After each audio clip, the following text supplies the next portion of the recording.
Hi, I'm Josh T. St. Strauss. I'm a journalist and producer at The Guardian, and I'm introducing my second choice for this season of films at the Hippodrome. Do the Right Thing. Really, it needs no introduction. It's a seminal film, and one very close to my heart. But I'm going to give you a little taste to whet your appetite. Do the Right Thing follows a day in the life of Mookie's Brooklyn neighbourhood. And I say his neighbourhood because while Mookie is the central character, played by Spike Lee, the film is about his community more than any individual. Do the Right Thing is an incredibly important film for me. It's one of those titles that I saw countless times growing up. I wouldn't even always watch the film all the way through. I'd watch and re-watch scenes I just loved immersing myself in. These moments, they don't get talked about enough. People remember the film for the ending. And rightly so.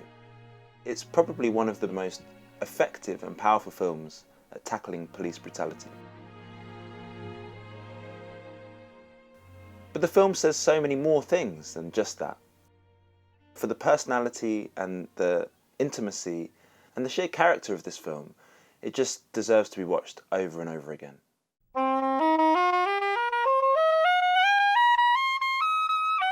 I referenced Do the Right Thing in an episode of my Guardian series Black Enough, which asked why horror often creeps into black drama. I discussed how Spike Lee, alongside black directors such as John Singleton, Casey Lemons, the Hudlin brothers, they started making films in the late 80s and 90s that completely changed the way that black characters are portrayed. They portrayed black life and the black experience in America in a holistic and real way. And it was quite a shock for a lot of the white audiences. And that's reflected in some of the strange reviews that Do the Right Thing received at the time.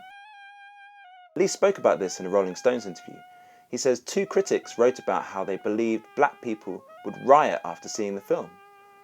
They wrote that black people weren't intelligent enough to make the distinction between what's happening on screen and what happens in real life. So they would come out of theatres and riot all across America, and blood would be on Lee's hands. These are the kind of things that people were writing when they saw Do the Right Thing. It was a real shock for a lot of white film critics.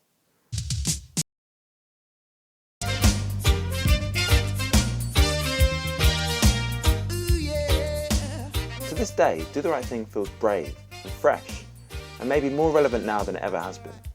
It remains one of the most important films of the century, and an all-time favourite of mine, and I'm very jealous that you're all seeing it on the big screen.